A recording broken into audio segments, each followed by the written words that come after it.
up 10 or 11 wins, then they will be out of that playoff picture. And same situation for New Orleans.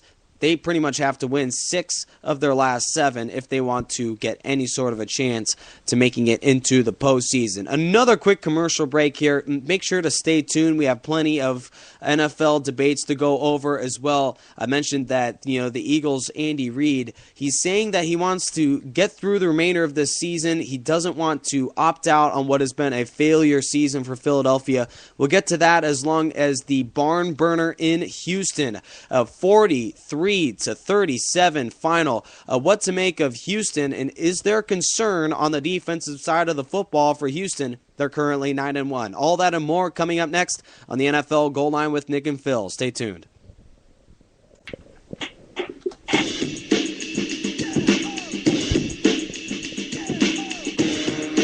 What does one overtime victory over the lowly Browns mean for this Dallas Cowboys team, now sitting at 5-5? Is a 500 Dallas squad set for the postseason? NFL Goal Line with Nick and Phil rolls on.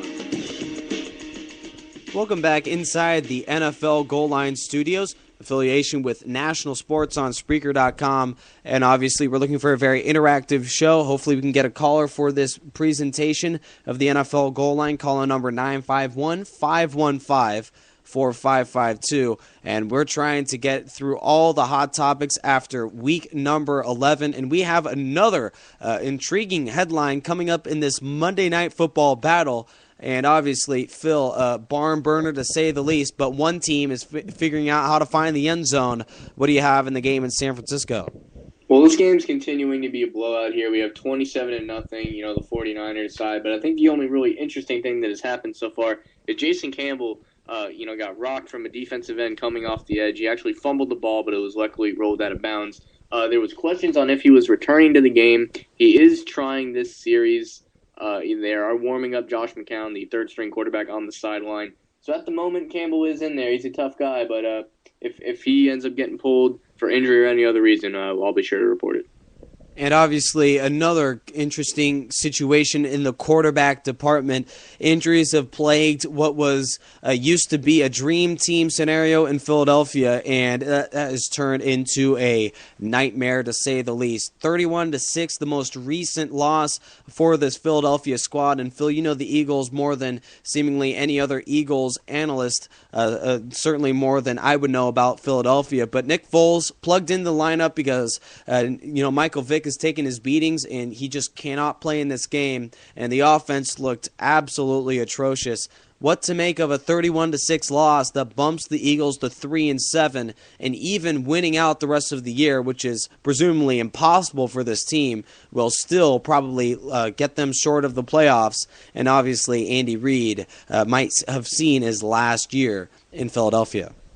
Well, points-wise, this is actually the worst loss by the Eagles as a Andy Reid-led team, in his 14-year history. They've never lost by that many points to anybody. But, it was brought up, after that, reporters asked, would he consider stepping down?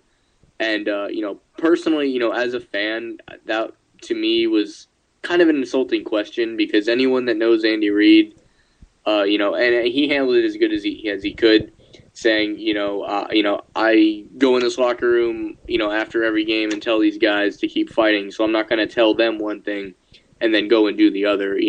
It seems almost apparent that Andy Reid's days in Philadelphia will be over after this year. Anyone that thinks they were going to get rid of him during the season, there's a few things I could say to you, but I'll just tell you that you're wrong, because that's not the way the Eagles operate. There's no reason to not let him finish what he started, with this year. What happens after the season could definitely be a different story. But to think, for anyone to think that he was going to step down or that they were going to get rid of him in the middle of the season was not aware of the way the situations are worked out in Philadelphia. Well, I see an offense that really has self-destructed recently, and then I see a Washington team at home just tearing apart this Philadelphia defense. I see wide open receivers down the middle of the field. Robert Griffin, easy touchdowns, 14 of 15, 200 yards, and 4 TDs. Just speaks volumes to this team that is really on defense, just falling apart. And, to say the least, Philadelphia at 3-7, maybe the coach is not quitting throughout the rest of the year.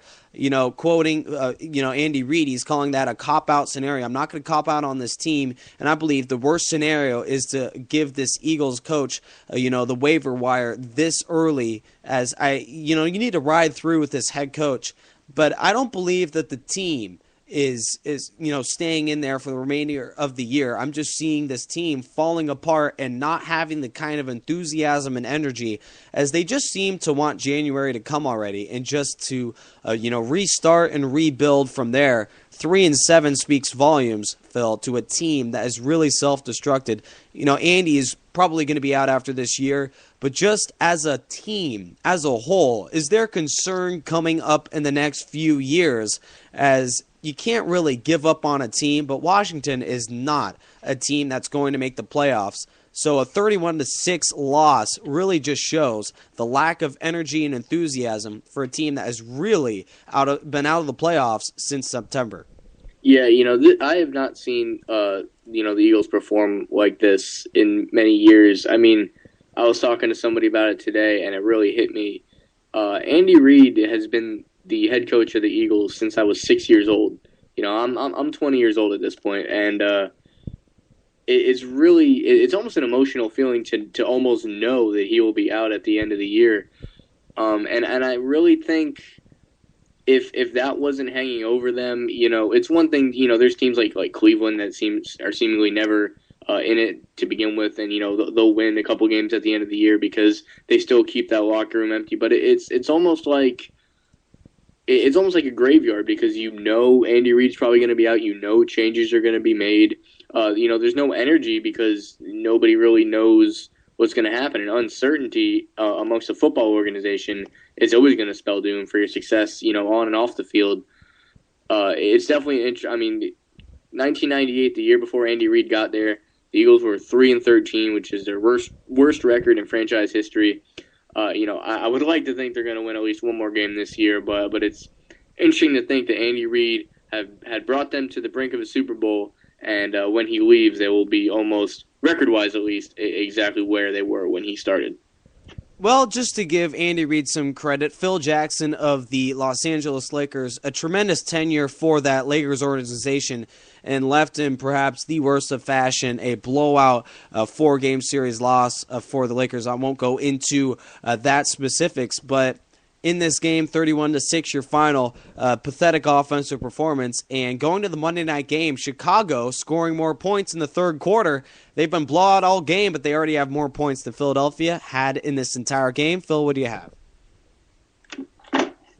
At the moment here, Chicago is starting to show a little bit of life. Jason Campbell has hit a touchdown strike to Brandon Marshall, but it looks as though the Niners are roaring back here. But it's definitely good to see that the Bears are showing a little bit of life, and Jason Campbell can get somebody in the end zone. And of all people, no surprise, is Brandon Marshall.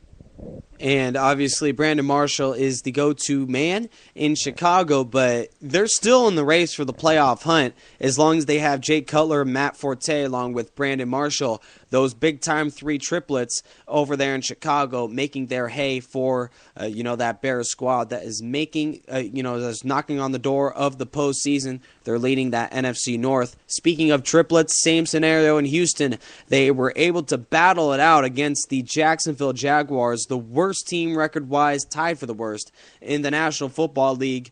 43-37 your final. And going straight to the hot question over in Houston, what to make of a defensive performance, with Chad Henne throwing up for over 350 yards offensively and then another 80 on the ground. What to make of a team that heading into this game had a top 5 defense and really just self-destructed at home against a terrible Jacksonville squad? Is this defense a cause for concern, even though the Texans won?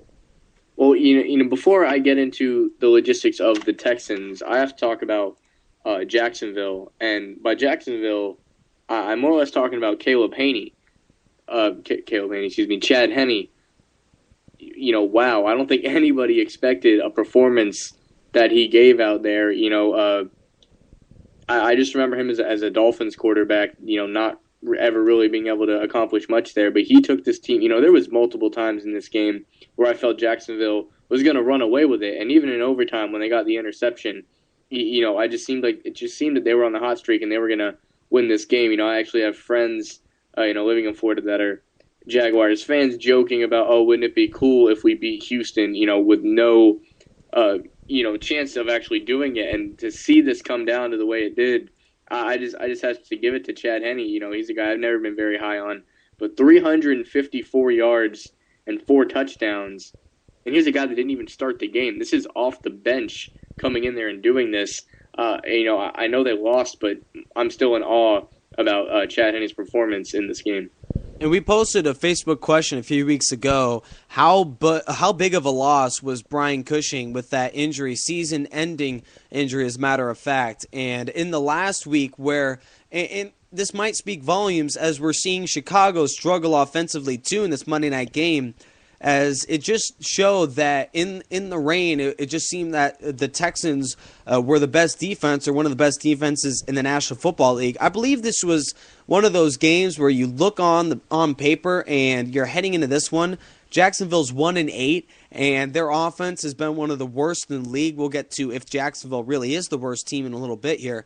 But for Houston, it just seemed like defensively they really slept on this team, and it's just one of those games this year where, as a defender, in a sense, you're kind of like, let's check off this game as, just for Jacksonville's sake. It just seems to be that they really did not even wake up until overtime defensively. And I don't want to put too big of an emphasis on this defensive performance. It's just one game. But I believe that this defense might not be as good as they were at the beginning of the year. And, other questions are for Houston, and I don't know if we really have the answer right now, but is Houston still a number one team in the AFC, as they have other hot contenders coming right behind them, and their schedule gets tougher towards the latter portions of this year? Yeah, I think this is just a classic case of overlooking a team that, in my opinion, no matter how bad a team is, you never overlook a division opponent, because it does not matter how good you are, how bad they are, vice versa. Those games are always going to be tough because you meet these teams twice a year, and they know almost as much about you as you know about yourself. So, it's a classic case of just overlooking an opponent. And, again, I mentioned before, Chad Henne, jumping in there, no one expected that to coming. Texans got punched in the mouth, and it just took them a while to respond. And, that's the difference between a good team and a great team. Is a great team finds a way to win even when things don't go their way until the last second. And it speaks volumes for Houston, but I believe Jacksonville going into this game didn't even believe themselves that they create such an offensive performance. And obviously we have an NFL record for Matt Schaub's case as tied for the second highest passer rating total or passing yardage total, 527 in this game. On 43-55 passing. Matt Schaub did throw 2 interceptions that did keep Jacksonville in this game. That really was in Jacksonville's favor until Houston had a mini comeback there. But still, you don't want to go too far on this victory because they did figure out a way to win. But just defensively, you might want to have some sort of concern. In the next few weeks, this will be the unit to watch as the Texans are pretty much already locked for the postseason, barring a big-time collapse. Obviously, Houston is 9-1 right now. Just win 1 or 2 more games, and you're set for the playoffs in an abysmal AFC South. And speaking of that division, Jacksonville Jaguars knocking on the door for the first overall pick in the draft. Jacksonville or Kansas City? You mentioned right off the top, what's the worst team in the National Football League? And just real quick here, I would go with the Kansas City Chiefs because Jacksonville, just in this game, put up far bigger numbers. I believe they put up as many points as Kansas City's put up all year just in this game. I would take Jacksonville over Kansas City. Well, yeah, I wouldn't have the numbers to prove that, but I definitely cannot argue that fact. You look at both these teams, same record, but they cannot be any more different when you compare the two. I can count on one hand how many leads Kansas City has had. I can do it on one finger because it's one. They've had one lead all year, so it's really weird to think that teams, the talent level, they are skilled in some positions, and I'm talking about both teams here. But it just seems, quarterback play has not been good for either one up until now with Chad Henne for Jacksonville. But these teams have the same record